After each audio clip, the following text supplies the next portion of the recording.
नमस्ते साथियों, तो एक बार फिर से हम लोग डिस्कस करने वाले हैं दोस्तों सीटेट के मैथ्स का कुछ टॉपिक है इम्पोर्टेंट, उसके बारे में हम लोग आज चर्चा करेंगे। तो आज का टॉपिक है दोस्तों अप्रॉक्सीमेट वैल्यूज़ और कंसेप्ट ऑफ फ्रैक्शन। तो सबसे पहले एक छोटा सा टॉपिक है अप्रॉक्सीमेट वैल्यूज़, इसके बारे में हम लोग देखते हैं। ये बहुत ही ज़्यादा इम्पोर्टेंट है और आपको 1 से 2 क्वेश्चंस हर एक एग्ज़ाम में दोस्तों पूछा जाता है। तो आइए देखते हैं कि क्या होता है अप्रोक्सीमेट वैल्यू। तो अप्रोक्सीमेट वैल्यूज़ का मतलब होता है लगभग या सन्निकटम मान। ठीक है दोस्तों, सन्निकटम मान होता है, यानी कि लगभग मान या नज़दीक का मान। तो एक क्वेश्चन से देखिए, जैसे आपके एग्ज़ाम में इस तरह का क्वेश्चन पूछ सकता है, फाइंड अप्रोक्सीमेट वैल्यू ऑफ 25986, यानी 25986 का सन्निकटम मान ज्ञात करें। ठीक है, सन्निकटम मान ज्ञात करें। तो इसको बनाने से पहले एक छोटा सा कॉन्सेप्ट है दोस्तों, इसको जानना ज़रूरी है एक्चुअली। तो इसको देख लेते हैं कि अगर 500 से छोटा है कोई भी चीज़ दिया हुआ है, जैसे 100, 200, 300, 400 या 499 तक अगर दिया हुआ है तो उसे शून्य ही माना जाएगा। यानी कि 0 से 499 तक का कोई भी वैल्यू है तो वो शून्य माना जाएगा। ठीक है, लेकिन वहीं अगर 500 से एक भी ज़्यादा हो गया और वो 999 के बीच में है, 501 से लेके कुछ भी है आगे 999 तक, तो उसे 1000 माना जाएगा। उसे कितना माना जाएगा दोस्तों? 1000 उसके बदले में लिया जाएगा, यानी 501 के बदले 1000 लिया जाएगा। वहीं 499 के बदले 0 लिया जाएगा। ठीक है, तो आइए अब इसको सोल्व करते हैं। तो इसका जो सॉल्यूशन है वो देख लेते हैं। तो इसका दिया हुआ है दोस्तों कि 25,986 है ना।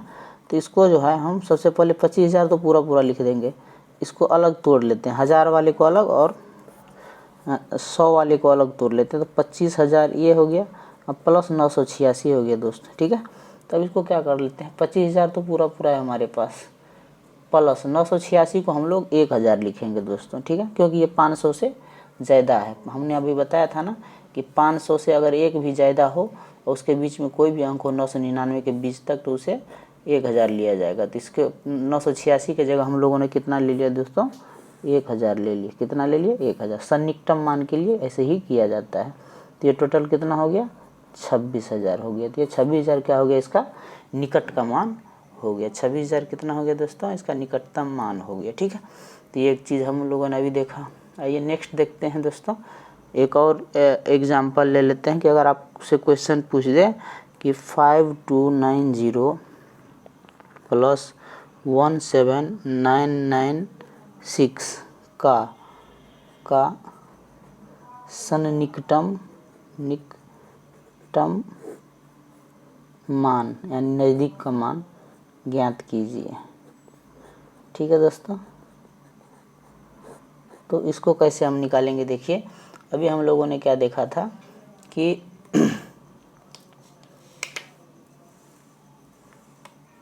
अभी हम लोगों ने देखा था दोस्तों कि नज़दीक का मान कैसे निकालते हैं। तो इसको अलग अलग कर लेते हैं, 1000 वाले को अलग, 5000 प्लस 290 लिख सकते हैं इसको। ठीक है, इसको लिख सकते हैं। और इसको कितना लिखेंगे? इसको लिखेंगे 17,996 है ना, तो 17,000 एक अलग में और 996 अलग में लिख लिए। ठीक है, इस तरीके से तोड़ लिए इस दोनों को। ठीक है दोस्तों, अब आइए देखते हैं। 5000 का 5000 पूरा लिखेंगे हम, क्योंकि ये 1000 में है। और 290 को दोस्तों हम 0 लिखेंगे, क्योंकि हमने बताया था ना कि 0 से लेकर 499 तक, या 1 से लेकर आप कह सकते हैं यहाँ पे कि 1 से लेकर 499 तक अगर कोई भी चीज़ दिया हुआ है तो उसे 0 ही कंसीडर किया जाएगा। 290 को 0 लिया जाएगा, इसलिए क्योंकि वो 500 से छोटा है। 500 से छोटा हर एक चीज़ को 0 कंसीडर करते हैं इसमें। ठीक है, फिर 17,000 दोस्तों प्लस 996, 500 से ज़्यादा है तो ये 1000 माना जाएगा दोस्तों। ठीक है, तो ये अब इसको जोड़ दीजिए, तो 5000 ये और 18,000 ये, तो ये टोटल कितना हो गया? 23,000। इसका निकटतम मान हो गया, निकटतम मान हो गया, ये हो गया दोस्तों। तो इस तरीके से जो है हम लोग इसको सोल्व करते हैं, निकालते हैं। एक बार फिर से कंसेप्ट आपको समझा देता हूँ कि 1 से लेके 500 नहीं 499 तक अगर कोई भी संख्या है तो उसे शून्य लिया जाएगा, शून्य लिया जाएगा, 0 माना जाएगा। ठीक है, माना जाएगा। और दोस्तों अगर 501 से लेकर 999 तक कोई संख्या है तो उसके बदले हम लोग 1000 लेंगे। क्या लेंगे? 1000 लिया जाएगा, 1000 कंसीडर किया जाएगा, लिया जाएगा। ठीक है दोस्तों, तो ये होता है इसका एक्चुअली में कंसेप्ट। ठीक, तो ये आई होप कि ये चीज़ आपको समझ में आ गया होगा। तो आइए नेक्स्ट देखते हैं दोस्तों। नेक्स्ट में हमारा है, नेक्स्ट टॉपिक है हमारा दोस्तों कंसेप्ट ऑफ फ्रैक्शन। ठीक है, कंसेप्ट ऑफ फ्रैक्शन नेक्स्ट हमारा टॉपिक है। तो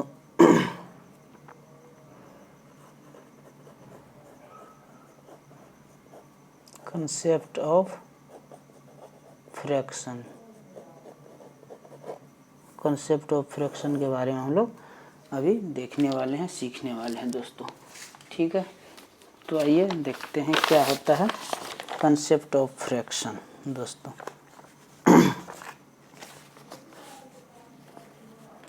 तो कंसेप्ट ऑफ फ्रैक्शन में दोस्तों सबसे पहले हम लोग देखते हैं कि सपोज कीजिए कि कोई एक रोटी है, ठीक है, ये पिज़्ज़ा है, कुछ भी आप मान लीजिए। तो इसको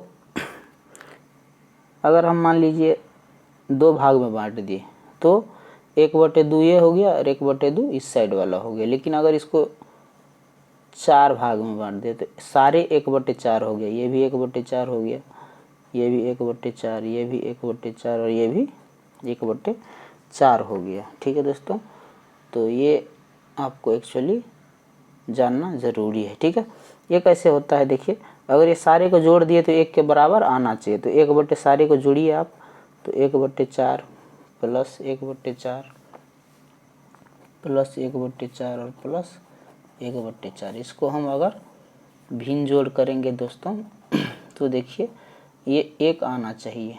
ठीक है, 1 आना चाहिए दोस्तों। ठीक है, भिन्न जोड़ आपको आता होगा तो यहाँ पे देख लीजिए।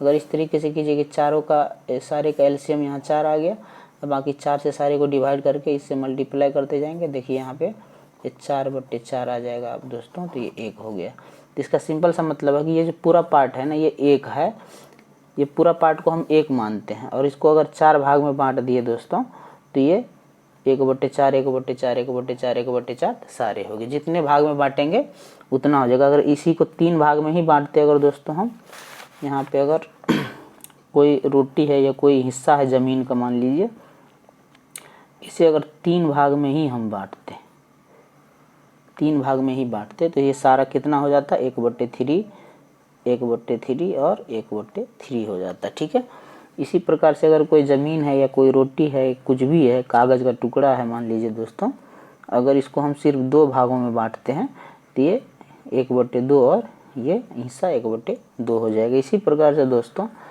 आगे देखिएगा कि अगर किसी हिस्से को हम 5 भागों में बांट दिए दोस्तों, इस तरीके से 1 2 3 4 और 5। ठीक है, तो ये सारे 1/5 हो जाएगा। जितने भाग में बांटेंगे उतने 1/, यानी 1 को ही हम 5 भागों में बांट दिए ना। पहले तो हमारा 1 ही हिस्सा था सारा, लेकिन उसको 5 भागों में बांट दिए तो 1/5 सारे हो गए। लेकिन ये तभी संभव है जब आप इसको बराबर बराबर भागों में बांटोगे। ठीक है, तो इस तरीके से एक छोटा सा कंसेप्ट ये है जो आप लोगों ने सीखा। ये इस पे क्वेश्चंस किस तरह के पूछे जाते हैं आप लोगों से एग्जाम में, इसको देखते हैं अभी हम लोग। तो एक क्वेश्चन से दोस्तों, एक क्वेश्चन से देखिएगा। एक क्वेश्चन में बोलता है कि एक आपको चित्र दे देगा, ऐसे एक चित्र इस तरीके से दे देगा दोस्तों, ऐसे दे देगा और बोलेगा कि इसको जो है आपको माइनस करना है। एक और चित्र दे देगा, ये भी 4 भागों में बांटा हुआ है। इसको ये वाला हिस्सा, यानी इस टोटल में से ये वाला हिस्सा माइनस करना है दोस्तों। तो ये क्या हो जाएगा, क्या बनेगा? यहाँ पे आपके सामने में बहुत सारा चित्र रहेगा, उस चित्र को देख के आपको ऑप्शन लगाना है। ठीक है दोस्तों, जैसे ऑप्शन में दे देगा, ऑप्शन में दे देगा कि क्या ये चित्र जो है कुछ इस तरीके का बनेगा, ए नंबर में, बी नंबर में बोलेगा कि क्या ये चित्र जो है इस तरीके का होगा। सी नंबर में बोलेगा क्या ये चित्र ये पूरा सारी जगह भरा होगा इस तरीके से। तो इस तरीके से आपको ऑप्शन दे देगा। तो इसको बनाना कैसे है ये देखते हैं। बनाना ये है कि देखिए ये 4 भागों में बटा हुआ, इसमें से 3 हिस्सा यहाँ पे भरा हुआ है और यहाँ पे 1 हिस्सा भरा हुआ। इस 3 भरे हुए हिस्से में से अगर ये 1 भरा हुआ हिस्सा दोस्तों माइनस कर दिए, यानी कोई एक चला गया, ये साइड वाला मान लीजिए चला गया 1 हिस्सा, तो ये 2 ही हिस्सा बचा ना। तो यहाँ पे क्या हो जाएगा, टोटल 4 भागों में से ये 2 हिस्सा बच जाएगा, ये 2 हिस्सा बच जाएगा। ये वाला हिस्सा क्योंकि ये यहाँ ये वाला हिस्सा यहाँ से माइनस हो गया है, माइनस करना है ना, हमें माइनस करना है ना, तो ये वाला हिस्सा यहाँ से माइनस हो गया तो ये बच गया। अब इसको जो है आप ये इस इधर से भी माइनस कर सकते थे इसको, तो कोई दिक्कत नहीं, बात बराबर ही। यही चित्र फिर ऐसे लिख लेते हैं हम इसको, ठीक है, ये चित्र ऐसे हो जाता। तो एक्चुअली में दोस्तों चीज़ें सेम ही है, एरिया उतना ही, चाहे आप इधर से लिखो चाहे इधर से लिखो, चीज़ एक ही है, दोनों सेम ही है, ठीक है। तो इस तरीके से हम लोग माइनस करते हैं। वहीं अगर एक दोस्तों आपको ऐड करने के लिए बोल दे, अगर दोस्तों इधर देखिएगा,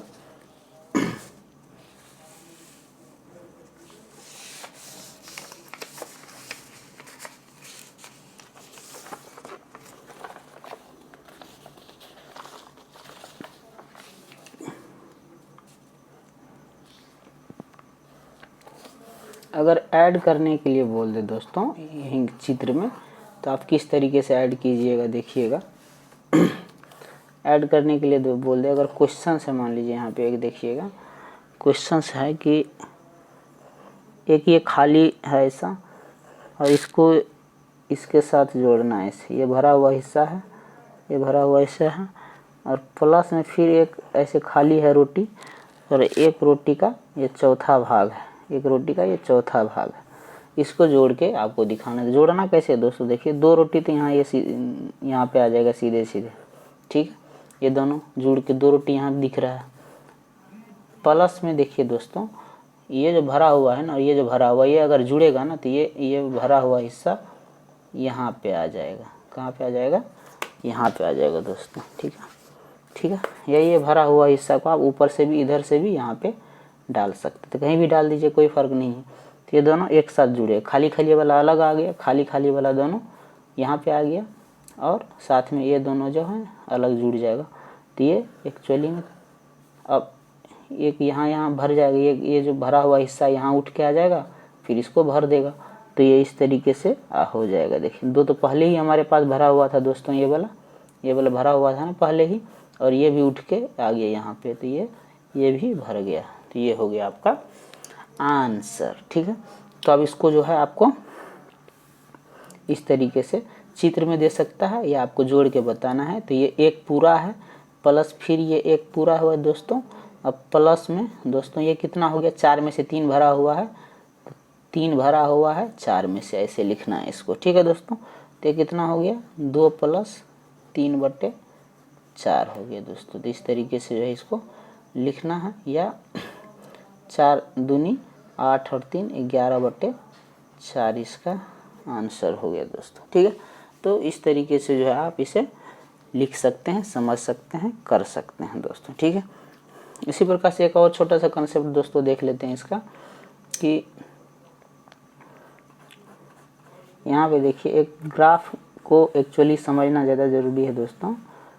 ये देखिए इसको हम बराबर बराबर भागों में बांट देते हैं, 4 बराबर भागों में बांट दिए, ठीक है दोस्तों। एक यहाँ पे फिल कर दिए और एक ये बीच वाला फिल कर दिए। तो बोल रहा है कि भरे हुए भाग का जो है क्षेत्रफल बताइए। जो भरा हुआ भाग है दोस्तों इसका क्षेत्रफल बताइए। अगर ये टोटल को हम 1 मान लेते हैं दोस्तों, तो इसका क्षेत्रफल कैसे निकालेंगे, देखिए टोटल जो है 1 है, ठीक है दोस्तों, इसमें से 2 भाग भरा हुआ है, ठीक है दोस्तों। टोटल घर कितना है, 1 2 3 1 4 बराबर बराबर घर है, 4 बराबर बराबर घर में से 2 बराबर बराबर घर भरा हुआ है। तो 2 भरे हुए घर को ऊपर लिखेंगे और जितने टोटल घर हैं वो नीचे लिखेंगे दोस्तों। तो ये 2/4 यानी कि 1/2 जो है भरा हुआ, यानी कि टोटल 4 कमरे में से दोस्तों 2 कमरा जो है भरा हुआ है, 2 में गेस्ट है, 2 भरा हुआ है और 2 खाली है। यानी कि हम बोल सकते हैं कि आधा घर, टोटल घर का जो आधा घर है वो भरा हुआ है। तो वही चीज़ यहाँ पे देखिए सामने निकल के आया है कि आपका आधा घर जो है भरा हुआ है, या आप ऐसे बोल सकते हैं कि टोटल 4 घर है, उसमें से 2 घर भरा हुआ है। तो इस तरीके से जो है आप चीज़ों को समझ सकते हैं। आइए एक छोटा सा और एग्जाम्पल ले लेते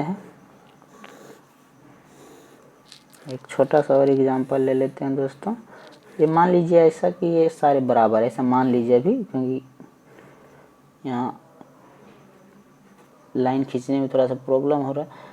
तो इसमें से एक इसको हम भर दिए, एक इसको भर दिए, एक इसको भर दिए दोस्तों, ठीक है। तो अब इसको जो है फ्रैक्शन के रूप में लिखना है, ठीक है। अगर इसको बोलेगा कि भिन्न के रूप में लिखिए, ये भरे हुए भाग को भिन्न के रूप में लिखिए, ऐसा बोल सकता है आपसे।